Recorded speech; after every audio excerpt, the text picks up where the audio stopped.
Bình nào ba lời ta là cứ so để so cho lời đi xe về phong hai lời cái trâu đấy đưa ra phát lại nhà ta nhà qua nó tì ra này rồi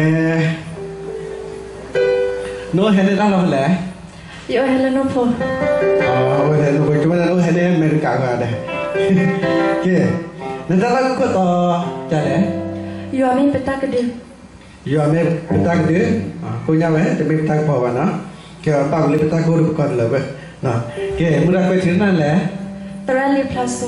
Trale plazo ne he ki ha ne ke o chu ne ke ha we thi ba yo pa mu re ba ko na ga pa ta pa u ga je Oba.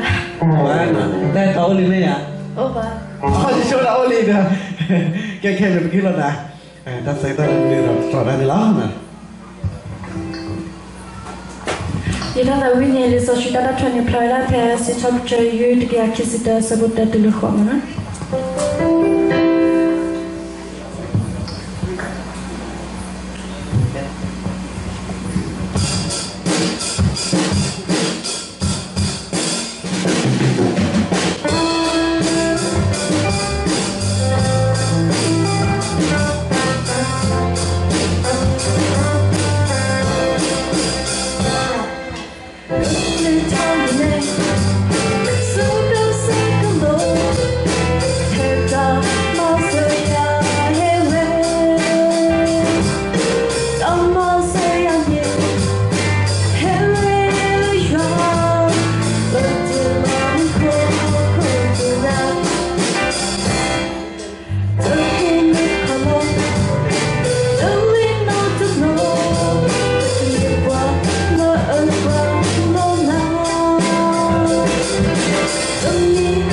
subscribe cho kênh Ghiền Mì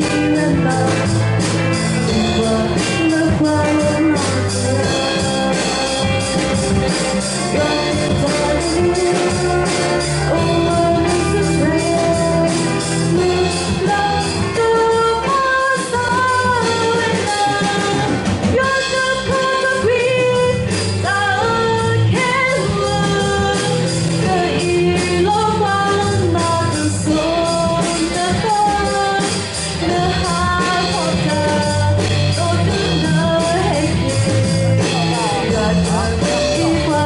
lỡ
Cầm được đâu mà lo